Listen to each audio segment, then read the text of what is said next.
Lumantad na rin sa wakas ang isa pang biktima ni Franz Ruiz, na si Melinda Magno, na kung saan ay kinaga-umano ito sa kamay ng amo na si Franz, gamit umano ang isang itak.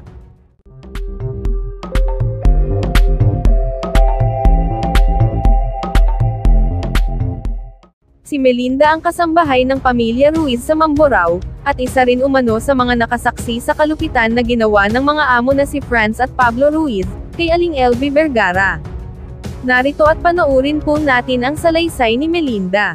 Meron po kayong sinumite sa amin na sinumpaang salaysay, at nagsasaad ito ng pagsabi ninyo na nakilala nyo si Miss LV Vergara noong taong 2017.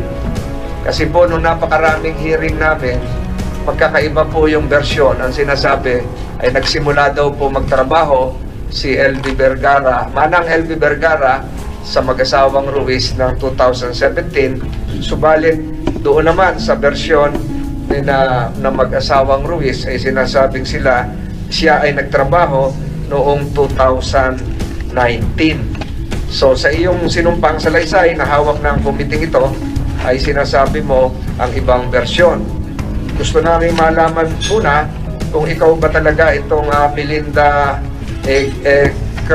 Ekradinan Magno na hawak ko yung sinumpaang salaysay. Opo. Ikaw ba ay talagang nanumpa at pumunta, nagbigay ng iyong salaysay na voluntaryo at hindi ka pinilit? Opo. Nakalagay po dito na ikaw ay nakilala mo. Kailan mo nakilala si Manang LV Vergara? Nakilala ko po yan noong 2017. 2000. Sa paanong paraan? Ako po ay namasukan ng May 2, 2017 po. Kayo po ay namasukan ng May 2 po. May 2, 2017. Natatandaan niyo ba? Saan po? Bilang ano po? Saan po kayo namasukan? Kay Franz po. Kanina po? Franz po. Kung ipatuturo ko po dito sa mga naririto sa bulwagang ito, kung sino yung iyong naging amo noong Mayo 2, 2017, kaya mong gawin? Opo. Kaya mong tumayo o saan? Yung babae na page natin, pwedeng samahan niyo. Babae na lang para pwede kang tumayo at ito, lapitan nyo at siguro mga 3 o 2 metro lamang ang pagitan. Ituro nyo kung sino yung pinagtrabahuhan nyo.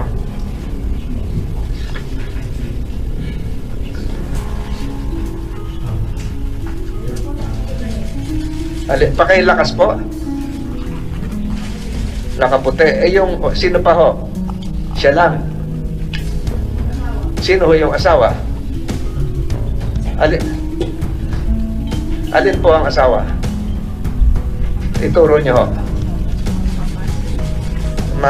Let the records reflect that witness Melinda Ekradinan Magno is pointing to spouses Ruiz seated in this hall. Pwede na kayo maupo.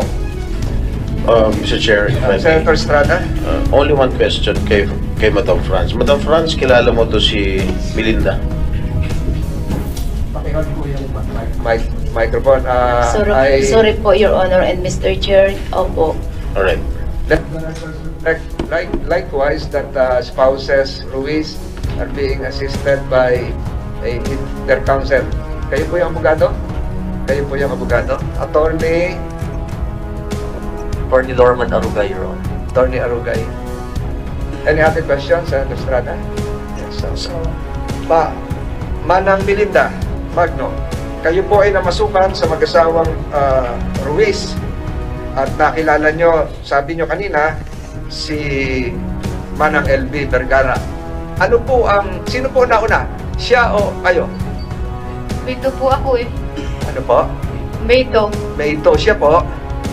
Hindi ko na po natandaan yung pagpasok niya dahil nung pumasok po ako doon ay... Nung pumasok kayo, nandun na ba si LV o nauna ka? Hindi ko nga po natandaan kung basta 2017 po ako nandoon. Bago mga 1 linggo po, bago ko pa siya nakilala. Araw po siguro ang ang pinag-anuhan namin dalawa. Araw ang pagitan. Opo. Hindi mo na maalala kung sino ang nauna. Opo. Pero nagkasabay kayo. Anong uri ng trabaho ninyo? Sa tindahan po. Saan lugar ito? Mamburao. Mamburao po sa barangay si Sais po. Kayo po ay tiga saan? Taga Mamburao po, barangay 9. Tiga ron din kayo sa bayan ng Mamburao. Opo. So kayo ay na-recruit ng mag-asawang Ruiz. Sa paanong paraan? Kayo ay nag-apply o naghahanap sila ng mga kasama sa tindahan o paano? May nag-recruit ba sa inyo? Meron po nag-recruit sa akin na taga Kabakaw po. Sino po yun? Sinamahan po ako noon. Sino po yung nag-recruit sa inyo? Hindi ko po kilala kung hindi ko na po tanda yun. Matagal na po 2017. So, tiga Mamburao din po yon.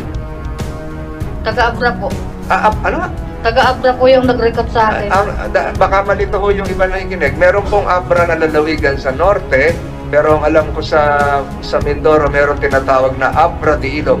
Abra de Ilog po. Abra de Ilog. Liwanagin natin. So, itong Abra de Ilog ay isang bayan. Opo. Hindi ito yung Abra natin doon sa norte, malapit sa Baguio. So, Abra de Ilog, ni-recruit kayo at kayo ay namasukan. Gano'ng katagal kayo namasukan sa mag-asawang Ruiz? December po ako umalis noon 2017 din po. November? December po. December. So, December. halos 6 na buwan lang kayo. Opo. Bakit po? Kayo ay 6 na buwan lamang nagtrabaho sa mag-asawang Ruiz. Kaya po ako umalis noon, gawa po na tinaga po yung kamay ko, maigi po at Paano po? tinaga po yung kamay ko, maigi po at likod ng gulok ang pinantaga niya sa akin. Tinaga kayo ng gulok. Opo. Malakas. Opo. Baliktad, likod. Pinaliktad po, yung likod po. Sa anong parte pwede nyo sa Ginayong ko po yung kamay ko at dinatakot ko po yung basura. Tinaga pong gayon ng Pwede ko kamay. kayo tumayo para maipakita nyo yung mustra sa amin sa kumiting ito. Hawak nyo yung basura. Tinakot ko po yung basura na tinatakot. Pakitaas nga yung mic. Tinatakot ko po yung basura ng gayon, tapos yung pagtakot ko pong gayon, tinaga yung kamay ko. Bakit ko kayo tatagayin? Hindi ko po alam, wala naman po akong kasalanan So, malakas yung hataw sa inyo, pero Opo. baliktad. Baliktad po. So, hindi dumugo kasi baliktad. Namaga lang po yung Saan nagsimula yung hawak ng gulok? Sa taas o baka ganun lang, kanteo? O yung talagang hindi naman po gaano yung sinubrahan ng lakas. pero kung hindi baliktad yung talim, Ay baka po naputol ang kamay ko. dalawang kamay, isang kamay. Dalawa po. Sino po ang gumawa? Si Franz po. So sa lakas, nabitawan niyo ba yung basura o Ay di binitawan ko pong gayan at siyempre naplosan ko yung kamay ko at masakit nga po yung ginawa niya sa akin. so talagang gustong saktan ka na hindi na umulit? Nung pagtagang baliktad, hindi na inulit? Hindi na po. Nagtatakbo ka o tinanong mo kung ba't ka tinaga? Ang sabi ko po sa kanya ay nakakasakit ka na para kang hindi tao Ano Sabi sagot ko mo ngayon. sa inyo? Hindi na po na siya umimik tapos po umalis na sa tabi ko. Anong palagay mo, kung ikaw ay Mayo nagsimula, ilang buwan pagsisimula mo sa trabaho, nangyari yung pagtataga? December po iyon. December. December 14, tinaga niya yung kamay ko. December 15 po umalis ako. December, ano kapit tinaga? Anong araw ulit? 14 po. 14. So kinabukasan, umalis ka na Opo. dahil doon sa pagtatagang yon. Opo. So mula Mayo hanggang Disyembre, kumusta naman ang trato sa iyo bilang isang kasama sa bahay at katulong sa tindahan? Pag ako po ay napasok sa kanya tuwing araw-araw ay lagi po niya akong minumura dahil bagal na bagal ko daw tumarbaho. Paano ka pinumura? Paano napasok araw-araw? Kayo ba live-in o stay out? Stay Ano out. ba ho? Kayo ba Stay out po. nauwi kayo sa bahay nyo? Opo. Kasi araw-araw kayo napasok. Hindi kayo doon nakatira? Hindi po. Ayun. So, dinadatnan nyo lang doon ay si Manang LB. Opo. Ayun. So, ulitin nyo ho, lagi kayong minumura. Minumura po ako dahil ako daw mabagal daw kumilos. Tagal na tagal ko daw matapos ang trabaho ko. Ano na, Senator Estrada? Paano ko minumura, Melinda? Aling Melinda? At sabi po sa akin, apurahin mo ika yan at marami pa tayong trabaho na iba, hindi lang ika yung trabaho na yan. Tapos Paano ko minumura? dinuduro-duro pa ako dun sa pinagtatrabahoan ko. Kahit po maraming tao, dinuduro po niya ako dun. Teka, sinisweldohan ka ba? Kompleto naman sweldo mo. Magkano usapan niyo sa sweldo? 4-5 po ang sahod ng isang buwan. Ang ginagawa ko po, nagbabali-bali na lang po ako ng kuwan pang ano sa bahay. Hindi, kompleto naman ang sweldo ninyo. Binabayad niya. Hindi ko na po nakakuan yan dahil pag alis ko po noong buwan ng December, hindi na ko po nakipagkwentahan sa kanya. Hindi, nung umpisa niyo lang, nung nag-umpisa kayo magtrabaho noong May 2, 2017 hanggang December, buo ba ang sweldo binabayad sa inyo? Wala po. Wala, hindi kayo pinapasweldo? Hindi po, ay bali-bali lang po hanggang umalis ako eh. Magkano ang binabali ninyo? Ay di mga bigas po lang, mga grocery, yun lang po, tsaka mga ulam. Walang pera? Wala po. Walang binibigay sa inyong pera? Wala po. Okay. So ikaw ay araw-araw pumapasok at minumura, sabi mo, dahil mabagal ka. Ito ba'y trabahong bahay o trabaho doon sa... All around po ang nangyayari sa akin. Kung minsan po nasa bahay niyan, naglalaba, naglilinis ng bahay. Pero ang usapan niyo sa tindahan. Opo, ang alam ko po, tindahan lang ako. Sa inyo pong sinumpang sa Laysay, meron kayo nabanggit na anak niyo, Jeruel. Opo, kasama ko po, kami po mag-ina. Magsabay kayo namasukan. Opo. Nandito siya ngayon. Nandito po, ayun po. Si Jeruel ba? Ilang taon na si Jeruel? At siya ba ay ano pa? Comsec? Wala kang sinumpang sa Laysay pero hinihiling ng komiting ito na dito ka rin maupo. Sige. Pwede umurong tayo ng isa, Miss Cueto, para lumuwag-luwag dito sa... Pwede mo itabi kay Franz. Magtabi sila na ano. Magtabi sila magnanay. Ayan, urong na tayo ng one step ano. Huwag ka matakot, Comsec, malapit sa iyo.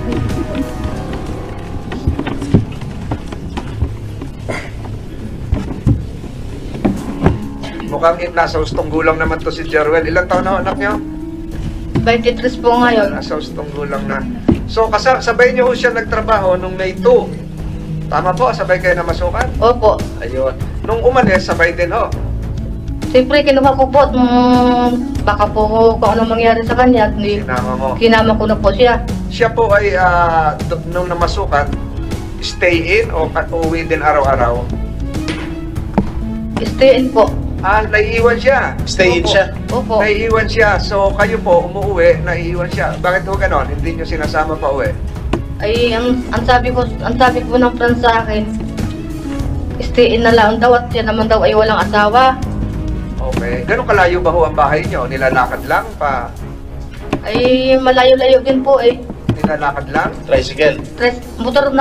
Nakamotor po kami. Nakamita na kayo motor. Saan kayo nakikiangkas?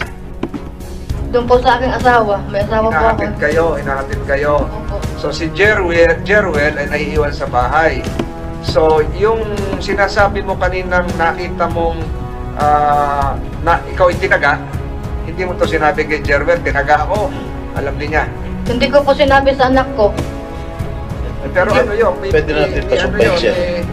May marka yun. Kung uwi ka nanay. Ikaw nanay, at sasabihin mo sa anak, yung anak magagalit yun, natural. Siyempre, magagalit po yung anak ko. Asawa mo, sinabihan mo? Hindi ko rin po sinabi. Hindi mo na rin sinabi. Basta yung kinabukasan, December 14, uwi mo na, ano oras ka umuwi? Sa bahay, nakatapos. Ang pasok ko po ng trabaho, alas 5 ng madaling araw. Ang uwi ko po ng hapon, alas 7 po ng gabi. Yung pag-uwi mo ng December 14, hindi ka na bumalik ng December 15. Hindi na po. Paano to si Jeruel na iwan doon? Ay, di yung pag-alis ko po, diretso yung umuwi na siya sa amin. Yung December 14? Opo. Sa balutan na, dala ng mga damit. Opo. Tatlo na kayo sakay sa motorsiklo. Ini-imagine ko, yung asawa mo nagdadrive, para kayong habal-habal no, may dalawang angkas, gano'n. Dala pa siguro yung gamit. 3 po kami. Pati yung, siyempre, may mga damit itong dala. Opo, yung damit po niya, kinuha ko na rin. Tatanungin kita maya, Jeruel. Hindi na siya nagtanong, saan tayo nag-alisan na.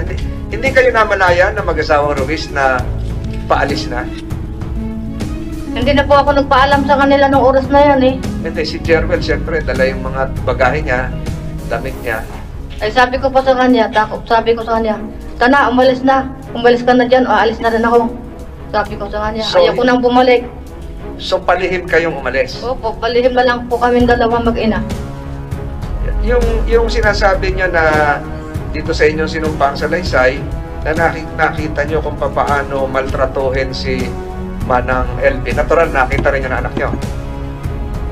Ay hindi na po niya nakita dahil sabay na po kami mag-ina na umalis noon eh. Hindi, yung simula Mayo hanggang Disyembre, siyempre sinabi niyo rito sa sinumpang salaysay na nakikita niyo kinupuro, tinuduro-duro, minumura din si LB. Nakita rin niya na anak niya. Tatanungin ko siya mamaya. Kasi stay in siya doon eh. Hindi na natin alam kung pag-uwi niya ng alas 7, kung ano nangyari ng alas 8, alas 9, alas 10. Opo. Malamang nakita niya. Pwede ba ang ilarawan mo sa kumiting ito kung ano mga nasaksihan mong pananakit kay Manang LB at sa kamay nino nang galing, nagmula? Sino po? Kayo po, Ako ba ang Manang bat? Melinda. Yung nakita nyo, dito sa sinumpang salaysay nyo, sabi nyo, nakita nyo na sinasaktan si Manang LB. Pwede bang ilarawan nyo rito sa kumiting ito? Hindi ko po siya nakikitang sinasaktan. Yung oras na yan, ako lang po ang sinasaktan ng Franz. Ikaw ang sinasaktan. Opo. Pero si Manang LB, nung una mong nakita, anong itsura niya? Ay maayos po ang katawan niya, mataba po siya noon. Na Mataba? araw-araw po siya nagliligo. Hindi naman po siya napapabaya sa sarili niya. Nung una mo nakita, Opo. kakaiba sa yung katabing itsura ng katabi mo ngayon. Ay iba po noon, makinis po ang balat niya noon eh. So nung umalis ka ng Disyembre 2017, ang itsura ni Manang LB, pareho pa rin nung una mo nakita. Opo, yun pa rin po yung kanyang katawan noon. Ito ngayon, hindi ka naman nagulat na iba na yung itsura niya? Alin po? Itong itsura niya ngayon, Ay ibang-iba po ngayon, para na po siyang senior eh. ngayon mo lang siya nakita ulit. Opo. Simula nung 2017, ngayon mo lang siya nakita ulit. Opo. Paano mo nalaman na merong isang ganitong usapin na kinakaharap ang mag-asawang Ruiz at si Manang LB? Saan mo nabalitaan? Nakita ko po sa Facebook. Facebook. Opo. Nakita mo sa Facebook na kakaiba na itsura, kaya minarapat mong tumistigo? Opo. Kanino ka lumapit? Ang Ma'am Rebelin Montales. Ano po? Kay Icon po, kay Rebelin Montales.